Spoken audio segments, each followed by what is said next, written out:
भक्तजनों, माताओं, बहनों, सादर जय श्री कृष्ण। हमारे YouTube चैनल में आप सभी का बहुत बहुत स्वागत है।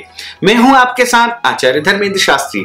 आज हम आपको नवरात्रि के चौथे दिन की कथा सुनाने जा रहे हैं।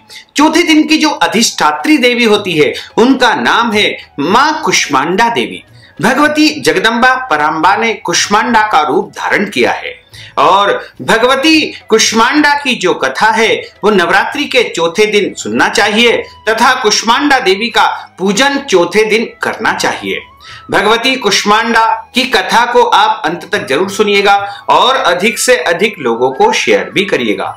गुरुर् ब्रह्मा गुरुर्विष्णु गुरुर्देवो महेश्वरा गुरुः साक्षात् परब्रह्म तस्मै श्री गुरुवे नमः। श्री अखंड मंडलाकारं व्याप्तं येन चराचरं तत्पदं दर्शितं येन तस्मै श्री गुरुवे नमः। नमो देव्यै महादेव्यै शिवायै शततं नमः। नमः प्रकृति भद्रायै निहिता प्रणता स्मृतां शरणागत दीनार्थ परित्राण परायणी सर्वस्यार्ति हरे देवी नारायणी नमोस्तुते। सर्वबाधा विनिर्मुक्तो धन धान्य सुतान्वितः मनुष्यो मत् प्रसादेन भविष्यति न संशयः। सर्वबाधा प्रशमनं त्रैलोक्यस्याखिलेश्वरी एवमेव त्वया कार्य मस्मद्वैरी विनाशनम मस्मद्वैरी विनाशनम। बोलिए जगदम्बे मात की जय। सुरा संपूर्ण कलशम रुधिराप्लुत मेव च दधाना हस्त पद्माभ्याम कुष्मांडा शुभदास्तु में। बोलिए कुष्मांडा माता की जय। मां दुर्गा के चौथे स्वरूप का नाम कुष्मांडा है। अपनी मंद हल्की हंसी द्वारा अर्थात अंड अर्थात ब्रह्मांड को उत्पन्न करने वाली, इनके कारण ही इनका नाम कुष्मांडा पड़ा। और मां भगवती परांबा जो ही इस ब्रह्मांड के उत्पत्ति करने के वाली है तथा इनका नाम भी कुष्मांडा इसीलिए हुआ है। नवरात्र पूजन के चौथे दिन भगवती कुष्मांडा के स्वरूप की उपासना तथा आराधना एवं पूजा की जाती है। इस दिन साधक का मन अनाहत चक्र में अवस्थित होता है, अतः पवित्र मन से पूजा उपासना भगवती कुष्मांडा की करनी चाहिए। मां की उपासना मनुष्य को सहज भाव से भव सागर से पार उतारने के लिए सर्वाधिक सुगम और श्रेयस्कर मार्ग है। मां कुष्मांडा की उपासना मनुष्य को आदि व्याधियों से सर्वदा विमुक्त करके उसे सुख समृद्धि और उन्नति की ओर ले जाने वाली होती है। अतः अपनी लौकिक और पारलौकिक उन्नति चाहने वाले को मां कुष्मांडा की आराधना में तत्पर रहना चाहिए। चौथे दिन जिस प्रकार आप भगवती की पूजा करते हैं उसी प्रकार आप पूजन अर्चन करें तथा इनको मालपुए का भोग लगाना चाहिए। कुष्मांडा देवी को मालपुआ अत्यधिक प्रिय होता है और कुष्मांडा देवी का पूजन करने से मनुष्य स्वस्थ रहता है, सुखी रहता है, उसके घर में संपन्नता आती है तथा उसे कर्ज से भी मुक्ति प्राप्त हो जाती है। अतः भगवती कुष्मांडा का पूजन अर्चन प्रत्येक मनुष्य को अवश्य ही करना चाहिए तथा भगवती कुष्मांडा का जो मंत्र है वह इस प्रकार है।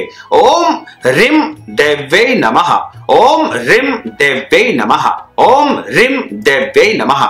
इस महामंत्र का जाप यदि आप करेंगे तो भगवती कुष्मांडा अत्यधिक प्रसन्न होगी तथा आपको जो है मनचाहा वरदान शीघ्र ही प्रदान कर देगी। अब हम आपको श्री दुर्गा सप्तशती के 5वें अध्याय की कथा सुनाने जा रहे हैं। ऋषि बोले कि प्राचीन समय में शुंभ निशुंभ दोनों असुरों ने बल के मद में आकर के इंद्र का त्रिलोकी का राज्य और यज्ञों के भाग छीन लिए थे। उन्हीं दोनों ने सूर्य चंद्रमा कुबेर यम वरुण का अधिकार प्राप्त कर लिया था। वायु एवं अग्नि का काम वे ही करने लगे थे। देवताओं को अपमानित करके पराजित करके एवं राज्य भ्रष्ट करके उन्होंने स्वर्ग से निकाल दिया था। जिनके अधिकार उन दोनों असुरों ने छीन लिए थे वे सभी पराजित देवता अपराजिता देवी का स्मरण करने लगे। उस देवी ने तो हमें वर दिया है कि आपत्ति काल में मेरा स्मरण करने पर तुम्हारे महान संकट तत्क्षण में दूर कर दूंगी। यही वरदान का विचार करके पर्वतराज हिमालय पर सभी देवता पहुंचे। वहां भगवती की स्तुति करते हुए देवता बोले कि देवी एवं महादेवी को बारंबार नमस्कार है, शिवा को सदा नमस्कार है, प्रकृति भद्रा को नमस्कार है। हम नियम उस भगवती को प्रणाम करते हैं, रुद्र रूपा को नमस्कार करते हैं, नित्य स्वरूप गौरी एवं धात्री को बारंबार हम नमस्कार करते हैं, ज्योत्सना रूपिणी चंद्र स्वरूपा एवं सुखमयी देवी को हम निरंतर प्रणाम करते हैं और प्रणाम करने वालों की उन्नति करने वाली सिद्धि स्वरूपा को बारंबार नमस्कार है। दैत्यों की लक्ष्मी, राज्य लक्ष्मी, शिव शंकर पत्नी माता जी को बारंबार नमस्कार है। दुर्गा संकट से पार कराने वाली दुर्ग पारा, सार रूपा सारा, सर्वकारिणी ख्याति कृष्णा धूम्रा देवी को निरंतर नमस्कार करते हैं। अत्यंत सुंदर एवं अत्यंत भयंकर रूप उस देवी को बारंबार हम प्रणाम करते हैं। जगत की प्रतिष्ठा रूपा कृति देवी को बारंबार नमस्कार करते हैं। जो देवी सभी प्राणियों में चेतना कही जाती है उनको हम बारंबार नमस्कार करते हैं। जो देवी सभी प्राणियों में निद्रा रूप से कही गई है उन्हें भी हम बारंबार प्रणाम करते हैं, नमस्कार करते हैं। जो देवी सभी जंतुओं में क्षुधा रूप में स्थित है उन्हें भी हम नमस्कार करते हैं, उन्हें बारंबार प्रणाम करते हैं। जो देवी सभी प्राणियों में क्षमा, शक्ति, तृष्णा रूप में स्थित है उन्हें नमस्कार है, उन्हें नमस्कार है, उन्हें बारंबार नमस्कार है। जो देवी सब प्राणियों में लज्जा, शांति और श्रद्धा रूप में स्थित है उन्हें बारंबार नमस्कार है, उन्हें बारंबार नमस्कार है, उन्हें बारंबार नमस्कार है। जो देवी सभी प्राणियों में कांति रूप में स्थित है उन्हें बारंबार नमस्कार है, उन्हें बारंबार नमस्कार है, उन्हें बारंबार नमस्कार है। जो देवी सभी प्राणियों में भ्रांति, कांति और लक्ष्मी रूप में स्थित है उन्हें बारंबार नमस्कार है, उन्हें बारंबार नमस्कार है, उन्हें बारंबार नमस्कार है। जो देवी जीव मात्र में वृत्ति रूप में स्थित है उन्हें नमस्कार है, उन्हें नमस्कार है, उन्हें बारंबार नमस्कार है। जो देवी समस्त जीव मात्र में स्मृति रूप में स्थित है उन्हें नमस्कार है, उन्हें नमस्कार है, उन्हें बारंबार नमस्कार है। जो देवी समस्त जीव मात्र में तुष्टि रूप में स्थित है उन्हें नमस्कार है, उन्हें नमस्कार है, उनको बारंबार नमस्कार है। जो देवी समस्त जीव मात्र में माता रूप में स्थित है उनको नमस्कार है, उनको नमस्कार है, उनको बारंबार नमस्कार है। जो देवी समस्त जीव मात्र में भ्रांति रूप में स्थित है उनको नमस्कार है, उनको नमस्कार है, उनको बारंबार नमस्कार है। जो देवी समस्त इंद्रियों द्वारा संपूर्ण जीव मात्र की अधिष्ठात्री है और समस्त जीव मात्र में निरंतर व्याप्त रहती है उनको बारंबार नमस्कार है, उनको नमस्कार है।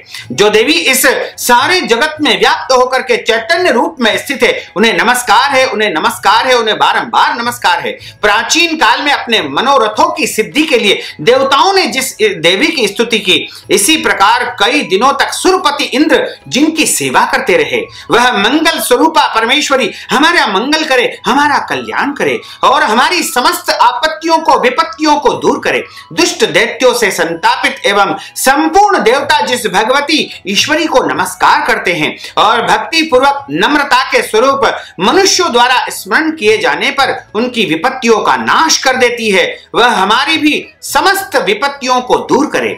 ऋषि बोले कि हे राजन, सभी देवता जब इस प्रकार भगवती पराम्बा अंबा की स्तुति कर रहे थे उस समय श्री गंगा जी के जल में स्नान करने के लिए श्री पार्वती जी वहां पर आई और उस सुंदर भौं वाली पार्वती जी ने देवताओं से पूछा कि तुम लोग किसकी स्तुति कर रहे हो। तब उनके शरीर कोश से प्रकट होकर के शिवा बोली कि ये देवता तो शुंभ दैत्य के सताए हुए एवं संग्राम में निशुंभ से पराजित किए हुए मिलकर के मेरी ही स्तुति कर रहे हैं। श्री पार्वती जी के शरीर कोश से श्री अंबिका जी का प्रागट्य हुआ, इसी कारण सारे संसार में यह कौशिकी नाम से विख्यात हुई। इस प्रकार जब कौशिकी देवी प्रकट हुई तब श्री पार्वती जी रूप में काली हो गई, अतः हिमालय में रहने वाली काली का नाम से विख्यात हुई।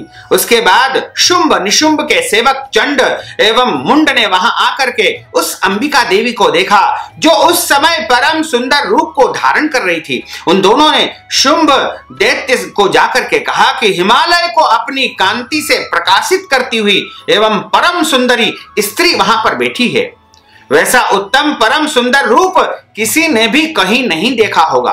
है असुरराज, वह देवी कौन होगी, इस बात का आप ही पता लगाइए और उसे आप ग्रहण कीजिए। वह स्त्री क्या है, रत्न है, उसको तो सभी अंग बड़े मनोहर और सुंदर है, अपनी दिव्य कांति से दिशाओं को प्रकाशित कर रही है। हे दैत्येंद्र, वह तो बैठी हुई है, आप जाकर उसे देख सकते हैं। हे प्रभु, जैसे भी आप उसे ग्रहण कीजिए। ऋषि बोले। तब चंड मुंड के वचन को सुन करके शुंभ ने महाअसुर सुग्रीव को दूत बना करके देवी के पास अपना संदेश लेकर के भेजा और कहा कि तुम मेरी ओर से उससे इस प्रकार से कहना, इस प्रकार का उपाय करना जिससे वह प्रसन्न होकर के अत्यंत शीघ्रता से यहाँ पर चली आए। यह सुन करके दैत्य पर्वत के उस प्रदेश में जा पहुंचा जो कि अत्यंत सुंदर था। वहां पर देवी बैठी हुई है। वहां जाकर उसने देवी से मधुर वाणी द्वारा कोमल वचन कहे। दूत बोला कि हे देवी, दैत्यों का स्वामी शुंभ तीनों लोकों में परमेश्वर है। मैं उसका दूत बन करके यहाँ आया हूँ। आपके पास उसने ही मुझे भेजा है। मैं वहां जो उसकी आज्ञा का न मानता तो उसे परास्त कर देता हूँ। उसने सभी देवता परास्त कर दिए हैं। अब आपके लिए जो संदेश है वह आप कृपा करके सुनिए। उसने कहा कि सारी त्रिलोकी मेरी हो चुकी है, सभी देवता मेरे अधीन है, सभी यज्ञ भाग पृथक पृथक करके मैं ही प्राप्त कर रहा हूँ। त्रिलोकी भर के उत्तम सभी रत्न मेरे अधीन हो चुके हैं। इंद्र के श्रेष्ठ वाहन ऐरावत हाथी को मैंने छीन लिया है। देवताओं ने क्षीर समुद्र से उत्पन्न उच्चीश्रवा नामक अश्वरत्न प्रणाम करके मुझे भेंट कर दिया है तथा और भी जितने देव गंधर्व एवं नागों के पास रत्न रूप वस्तुएं थी वह सब है सुंदरी मेरे को प्राप्त हो चुकी है।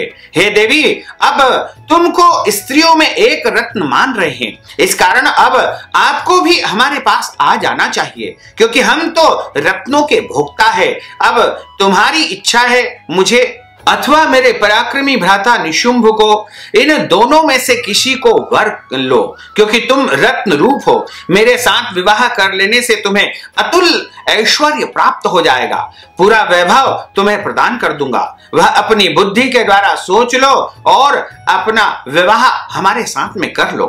ऋषि बोले कि जब इस प्रकार दूत ने देवी से कहा तब वह जगत को धारण करने वाली भगवती देवी जी गंभीर होकर के मंद मुस्कान करके बोली कि हे दूत, तुमने जो कुछ कहा है वह सत्य है, मिथ्या कुछ भी नहीं है। इसमें संदेह नहीं है कि तुम जो है उनके दूत बन करके आए हो और शुंभ त्रिलोकी का स्वामी है और निशुंभ भी वैसा ही है, किंतु मैंने प्रतिज्ञा की हुई है, उसे किस प्रकार से मिथ्या करूं। प्रतिज्ञा इस प्रकार है कि जो मुझे युद्ध में जीत लेगा एवं मेरा अभिमान तोड़ देगा और संसार में मेरे समान बलधारी हो वह मेरा भर्ता हो जाएगा, उसे मैं पति के रूप में स्वीकार कर लूंगी। शुंभ आए अथवा महाअसुर निशुंभ आए, मुझे जीत करके मेरा शीघ्रता से पानी ग्रहण कर सकता है। दूत बोला कि हे देवी, तुझे अभिमान है, इस प्रकार की बातें मेरे सामने कर रही हो। कहो भला कहीं त्रिलोकी में ऐसा कौन सा पुरुष है जो शुंभ और निशुंभ का सामना कर सकता है। सारे देवता तो दूसरों दैत्यों का सामना भी नहीं कर सकते हैं, तू तो स्त्री है और तू अकेली है।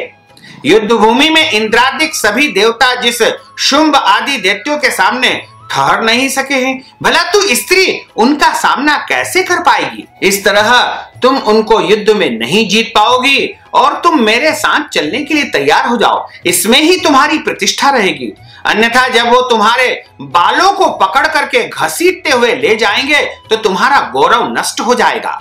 देवी बोली कि हे दूत, इसमें कोई संशय नहीं है कि शुंभ निशुंभ बलवान है, दोनों पराक्रमी है, पर मैं क्या करूं। प्रतिज्ञा करने से पहले यह बात मैंने विचार नहीं की थी, मैंने सोचा नहीं था। अब तुम जाकर के असुर राज को मेरी यह बातों को बता दो, फिर उसे जो उचित लगे वह करे, मुझे कोई परेशानी नहीं है। इस प्रकार श्री दुर्गा सप्तशती के 5वें अध्याय की कथा का यहाँ पर समापन होता है। अब हम आपको 6ठे अध्याय की कथा भी सुनाने जा रहे हैं। ऋषि बोले कि मां भगवती जगदम्बा की इस प्रकार बात को सुनकर के दूत क्रोध से लाल होकर के लौट आया। फिर दैत्यराज को विस्तार से सारी बातें उसने सुना दी। दूत के वचन सुनते ही दैत्यराज क्रोध से भर गया। दैत्यों के सेनापति धूम्रलोचन से बोला कि हे धूम्रलोचन, तुम देर मत करो, अपनी सेना के साथ वहां जाकर के उस दुष्टा के केस को पकड़ करके बलपूर्वक घसीटते हुए यहां जल्दी से ले आओ। उसकी रक्षार्थ यदि कोई वहां दूसरा उपस्थित हो, चाहे वो देवता हो, यक्ष हो, गंधर्व हो, कोई भी हो, उसे मार डालना। ऋषि बोले, आज्ञा पाते ही धूम्रलोचन दैत्य 60,000 दैत्यों की महाभयंकर राक्षसों की सेना को लेकर के शीघ्र ही वहां से चल पड़ा। वहां पहुंचकर उसने हिमालय पर विराजमान देवी की ओर देखा और ऊंची आवाज में बोला, अरे तू शुंभ निशुंभ के पास चल। यदि अभी भी प्रसन्नता पूर्वक मेरे स्वामी के पास नहीं चलेगी तो याद रखना, तुझे बालों को पकड़ करके घसीटते हुए बलपूर्वक यहां से ले जाऊंगा। देवी बोली कि इसमें संशय नहीं है कि तुम्हें दैत्येश्वर ने भेजा है, तुम स्वयं भी बलवान हो, बड़ी भारी सेना के साथ में यहां पर आए हो, इस प्रकार की दशा में मुझे बलपूर्वक ले चलोगे, फिर मैं तुम्हारा क्या कर सकती हूं। ऋषि बोले कि जब इस प्रकार का उसे उत्तर मिला तो धूम्रलोचन असुर देवी की ओर दौड़ा।